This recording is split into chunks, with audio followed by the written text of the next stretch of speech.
Hello viewers, welcome to my channel. This is Rafat, and in this video I'll be talking about how you can write a research proposal for applying to a PhD program. Now based on this document, your PhD application might get rejected or accepted. So it is a very important document and you should prepare it with very minute details. So and your registration also depends upon is based on the this document, that is the research proposal. So now let us try to understand what are the key points which should be included in the research proposal which you are preparing. So the first thing you have to write is the title for the proposal. So this title will represent what you will be writing in your proposal. So this title may not be the final one, as the title might get modified or changed through the several editing processes which might go through. You will be getting suggestions from the experts. Your experts will review your proposal and then they will give you some suggestions. So during this time your title might get changed, but when you are submitting the proposal, you have to give a title to this document. So after you have written the title, the first thing is the introduction of the proposal. So the introductory part is you can say that it is the background or the rationale for the study which you are going to take. So you have to present the background, like as to why you are going to take up this study. So you have to justify your study by giving some kind of significance of this study which you are proposing. If your study does not propose anything significant, then there is a likelihood that your proposal might get rejected. So it is very important that you have to pitch in the significance of your study in the introductory part of your proposal. So in this section, you have to identify and define the problem area which you will be addressing through your research. So your problem area might be like refugee population, the problem of refugees in India or in any other country, women empowerment, child labor, HIV/AIDS, etc. So these are different broad areas. Whichever you are interested in, you can choose, and it is always suggested that you should choose an area in which you are really interested to work with. If you're not interested to work in any area, so you should not take up any research work in that area, because you have to work for at least 3 years in that area. So it is always better that you choose a area in which you are really interested and passionate about working. So you have to choose that particular area and identify the problem, and then give an introduction and brief background of that problem. Now second part, or you can say the next part, which is a very important thing which you should include in the introductory part or the statement of the problem, that is the variables which you will be taking. So once you have stated the background, you have to state like what are the variables you will be studying and the interrelationship of those variables. So you have to focus on like mainly the interrelationship of these variables. Like for example, if you want to study domestic violence among women, then you may consider factors such as economic empowerment or level of education and their association with domestic violence. Like your study should state that whether the education of women or the financial empowerment of women has any impact on the domestic violence faced by the women. Is it inversely proportional or it is directly proportional? So you have to state that this is the interrelationship which you would be studying. Now the next step is you have to state that the significance of the study, like what impact your study is going to bring to the knowledge base of the subject area. So it is a very important aspect which has to be included in the proposal, so that what significance this particular study carries or your research brings to the knowledge base in that particular area. Now apart from these, you also need to mention the some of the financial considerations and time needed for the study.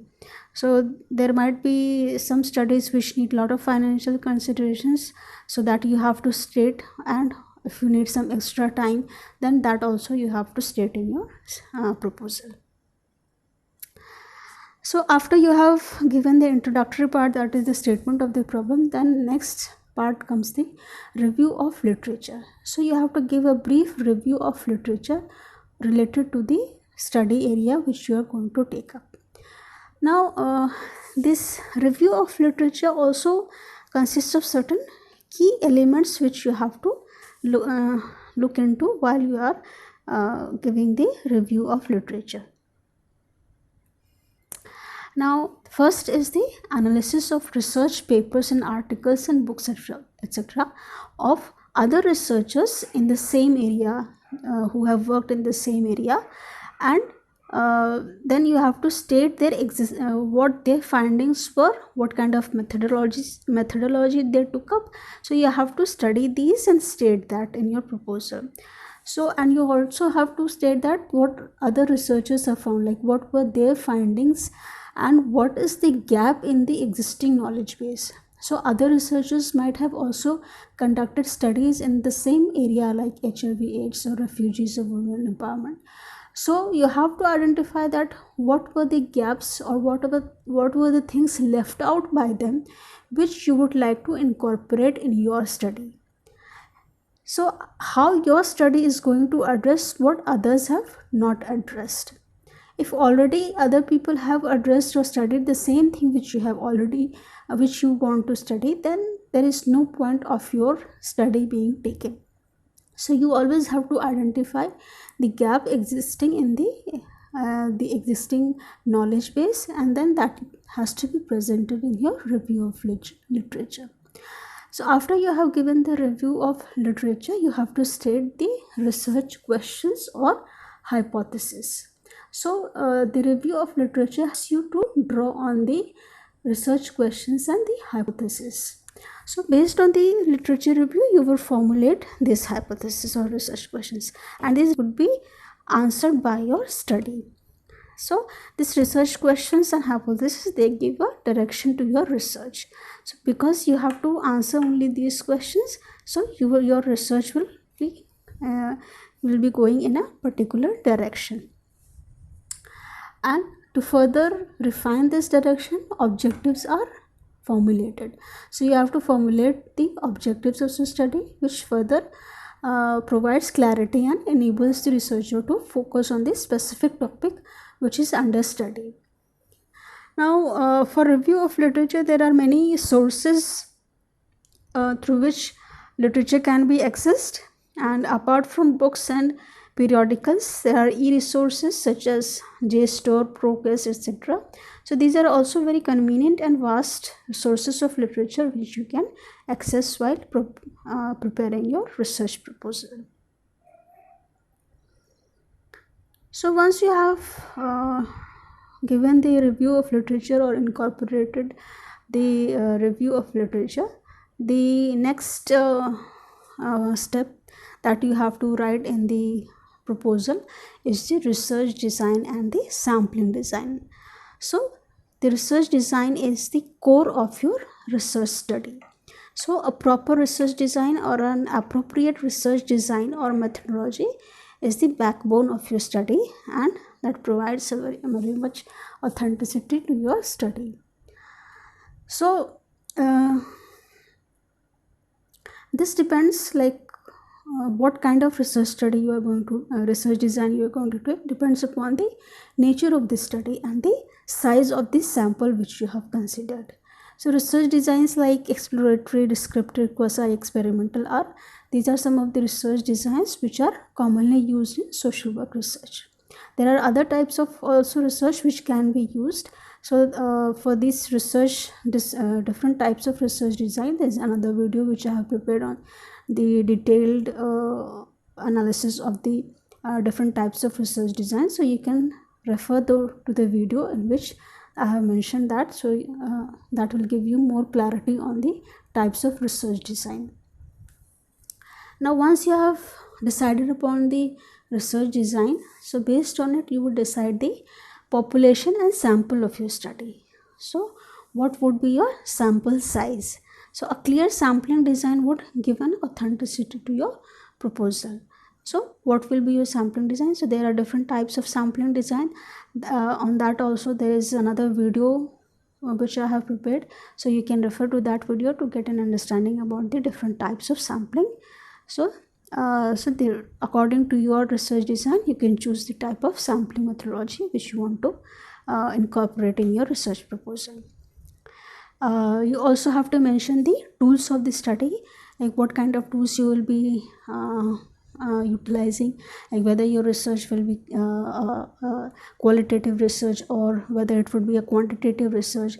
Depending upon that, you have to identify the tools which you will be using, whether you will be using the questionnaire or case study method or structured interviews or focused group discussions. So there are different methodologies for conducting the research, so that conducting the data collection, and then that you have to mention like what tools you will be using. So that will be your section on the research design and sampling design.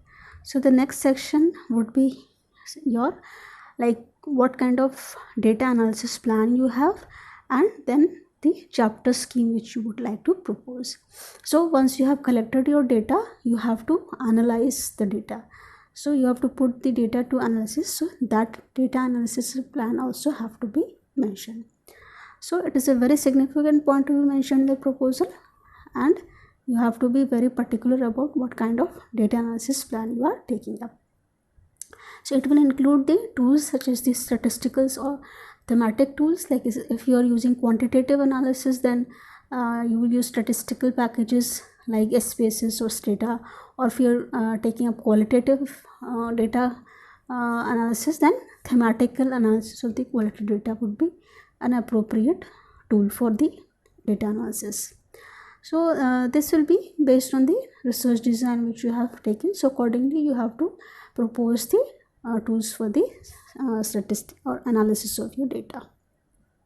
The last section of the proposal would be the title of the chapters which you would be writing in your thesis to present your thesis.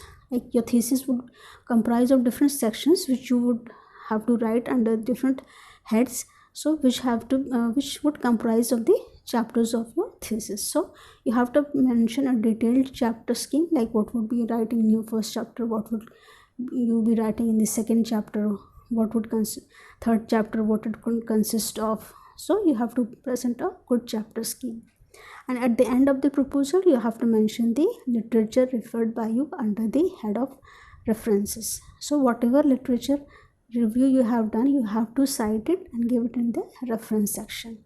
That is one of the very key feature, that does not come directly under the sections of the research proposal. It is a different section, but it is a very important section, and you cannot do away with the references. So you have to mention the references which you have taken. So this is all about what you have to include in the research proposal when you are preparing it. So I hope you have understood and liked the video and liked the content of the video. If you like any clarifications on any of the items presented, then please comment in the comment box. Thank you for watching.